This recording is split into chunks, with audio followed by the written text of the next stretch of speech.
Hey fellow YouTubers, welcome back to the land of the wombats. It's your bad old Uncle Chris here to share some off-grid pirate lifestyle stories. And we're doing something a little bit different this week. What you're seeing in the video is a 12 times speeded up version of fog moving across the valley below the mountain range here. It's a pretty small mountain range, but it climbs up around an elevated plains. And off in the distance you can see two other mountains. They're ex-volcanoes, those two.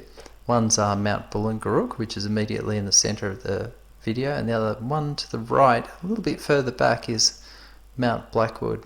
And yeah, so both weather and fog move along this valley, and it's quite interesting. At this time of the year you get a bit of a change from a drier, warmer weather to a more moister, cooler weather. And during what you call winter, we get humidity up around 99% for most days, so it can be quite wet here actually. Now the season is not, they don't quite fit, the traditional seasons don't quite fit the mold.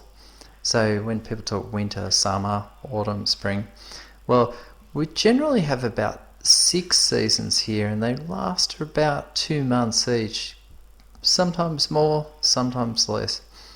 And March and April, it's not as hot as January and February, but March and April are traditionally very dry months, and the place here is really dried out, although as you can see, most of the trees, which have far deeper root systems, they are getting quite a lot of access to the groundwater. It's just pretty much all of the plants that are a lot shorter, and their root systems can't reach as deeply into the groundwater. Now interestingly, if you notice too, you can see up in the top right hand corner of the frame, the moon is actually moving across the sky towards the west. Yeah. So hopefully the rains return soon, because I've been working over the last couple of weeks on the water systems here, just so that we can move water from one system to another. It doesn't really make a lot of sense to have all of your eggs in one basket in relation to that. So we've got about 4 different water systems, so if one fails, it doesn't knock everything else out. And we do the same thing with the solar. Sometimes you've got to be a bit careful with those sort of things. Anyway, thanks very much for watching, and we shall see you all next week. Bye.